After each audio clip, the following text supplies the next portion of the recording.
नमस्कार सभी दोस्तों का स्वागत है एक बार फिर से राष्ट्र डिफेंस एकेडमी के यूट्यूब प्लेटफॉर्म पे। एफकेट के लास्ट ईयर के क्वेश्चन पेपर्स मैं आपको लगातार सॉल्व करवा रहा हूँ और आज हम लोग बात करेंगे एफकेट 2015 के एक क्वेश्चन पेपर पे। तो आइए शुरू करते हैं। ध्यान देना है आपको, सबसे पहले जो आपको दिया गया है वो है वर्ड सिमिलर मीनिंग। बार बार मैं आपको बता चुका हूँ दोस्तों, सिमिलर मीनिंग वर्ड का मतलब होता है सिनोनिम्स, ठीक है। और हिंदी मीडियम स्टूडेंट्स इनको किस नाम से जानते हैं? समानार्थी के नाम से जानते हैं, ठीक है। और क्या? सिनोनिम्स, ठीक है। तो देखते हैं, सबसे पहले आपको दिया हुआ है इन अ जिफी। तो देखिए इन अ जिफी एक फ्रेज़ की तरह काम करता है और इसका मीनिंग होता है क्षण भर में, यानी कि तुरंत। तो यहाँ आंसर क्या बन जाएगा? इन अ मोमेंट। सेकंड आपको दिया हुआ है up to the hilt. Up to the hilt का मतलब होता है पूर्ण रूप से। क्या अर्थ होता है दोस्तों? पूर्ण रूप से। तो इंग्लिश में क्या बोल देंगे? कंप्लीटली। आगे चलते हैं। जो दोस्त पहली बार चैनल पे आए हैं काइंडली सब्सक्राइब दी चैनल ताकि लगातार वीडियोस आपको मिलते रहें। फिर आपको दे रखा है मैन ऑफ लेटर्स। तो देखिए मैन ऑफ लेटर्स भी एक फ्रेज़ की तरह काम करता है जिसको हम लोग बोलते हैं विद्वान। और विद्वान को, पढ़े लिखे को इंग्लिश में क्या बोलेंगे दोस्तों? A literary person. तो डी ऑप्शन यहाँ हमारा करेक्ट आंसर हुआ। नेक्स्ट वर्ड आपको दे रखा है सैंग फ्रॉइड। देखिए सैंग फ्रॉइड का मतलब होता है फुल ऑफ पेशेंस, ठीक है। पेशेंस आप जानते ही हैं, हिंदी में हम लोग इसको क्या बोलते हैं? धैर्य। तो यहाँ पे आंसर क्या बन जाएगा? कंपोज़र।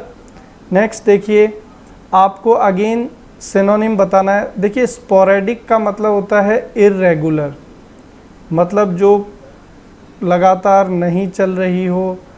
अनस्टेबल भी बोल सकते हैं, अस्थिर। और क्या बोल सकते हैं? ओकेजनल, जो कभी कभी होती है। तो यहाँ पे आंसर क्या बन जाएगा दोस्तों? ओकेजनल बन जाएगा। स्टेगनेंट का मतलब होता है स्थिर। तो यहाँ पे स्टेगनेंट इसका एंटोनिम है स्पोरेडिक का। वर्लिंग का मतलब होता है जो लगातार कंटिन्यूअस घूमता रहे, ठीक है। आपने अक्सर वर्लपूल सुना है, तो जो वॉशिंग मशीन वर्लपूल है वो बेसिकली यहीं से अपना नाम लेती है कि लगातार कंटिन्यूअसली कोई चीज़ घूमती रहे। एपिडेमिक मतलब हम लोग किसी बीमारी के लिए यूज़ कर सकते हैं जो एक पर्टिकुलर क्षेत्र में फैली हुई है। नेक्स्ट वर्ड है जेनेसिस। देखिए जेनेसिस की बात करते हैं तो एडजेक्टिव की तरह काम करता है। इसका मतलब होता है किसी चीज़ की स्टार्ट या बिगिनिंग। तो यहाँ हमारा आंसर क्या बन जाएगा? बी। स्टाइल का मतलब आपको पता ही है, तरीका।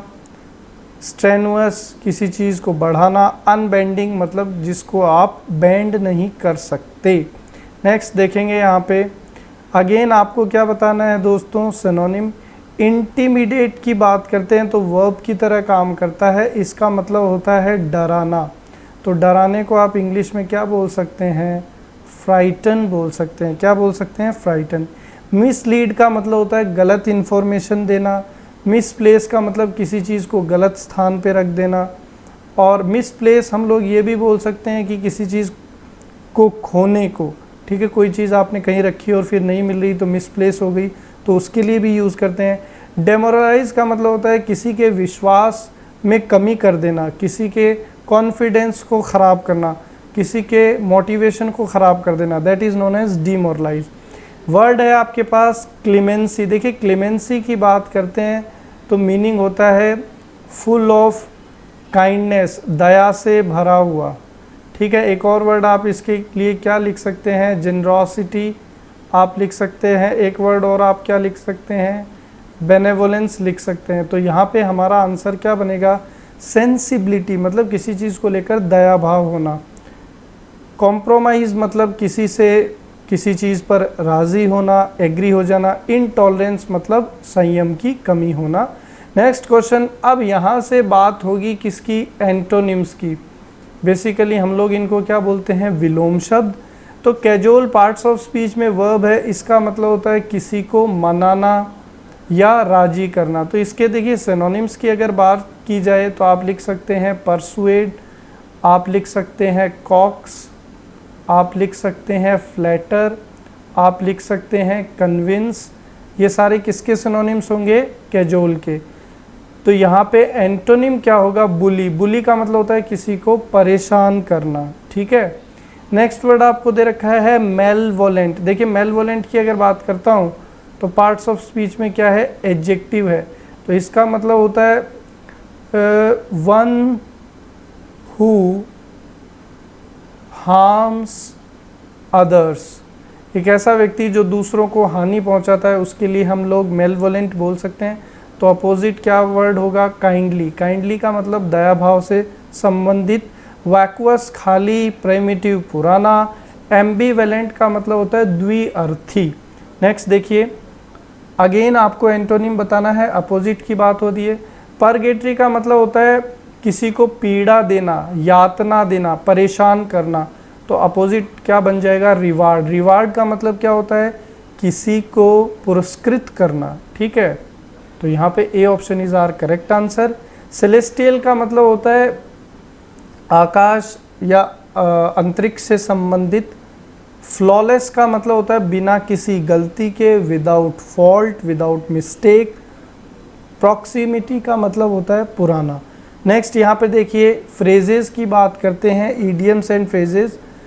फ्रेजेस आपको फर्स्ट जो दिया हुआ है वो है कर्टेन लेक्चर। देखिए कर्टेन लेक्चर का मतलब क्या होता है कि भाई प्राइवेट में की गई कोई बात। कर्टेन का मतलब हिंदी में क्या होता है, पर्दा। तो पर्दा लगा करके आपने किसी से बात करी, तो यहाँ पे क्या हो जाएगा, private scolding of a husband by his wife. तो ये यहाँ पे आपका उपर्युक्त आंसर बन सकता है कि भाई हस्बैंड को पत्नी ने डांटा पर्दा लगाकर कमरे के अंदर। तो ये इसकी ट्रिक भी है याद करने की। कर्टेन से आप याद कर सकते हैं पर्दा कब लगाया जाता है, जब क्या हो, कोई प्राइवेट काम हो। नेक्स्ट है square pegs in round holes. Square pegs in round holes का मतलब है कि भाई होल तो आपके पास राउंड है और उसके अंदर आप जो आइटम या ऑब्जेक्ट लगा रहे हैं वो कैसा है, स्क्वायर है। तो भाई गोल स्थान में स्क्वायर चीज़ कैसे फिट होगी, गोल स्थान में तो गोल चीज़ ही फिट होगी। मतलब पीपल इन रॉन्ग जॉब्स, ठीक है। फॉर एग्जांपल आपको काम तो करवाना है टेक्निकल, तो आपको चाहिए इंजीनियर और आप लेकर के किसको आ गए, डॉक्टर को। तो वो क्या हो गया, people in the wrong job. और you can also say square pegs in round holes. Next देखिए phrase in weal and woe. Weal and woe का मतलब होता है कि खुशी और दुख। तो यहाँ पे आंसर क्या बनेगा, इन प्रॉस्पेरिटी एंड एडवर्सिटी। प्रॉस्पेरिटी का मतलब होता है समृद्धि और एडवर्सिटी का मतलब होता है दुर्भाग्यपूर्ण स्थिति, अनफॉर्चुनेट स्थिति, पीड़ा, प्रॉब्लम। कुल मिला के नेगेटिव वर्ड है, विपरीत परिस्थिति के लिए भी यूज़ करते हैं।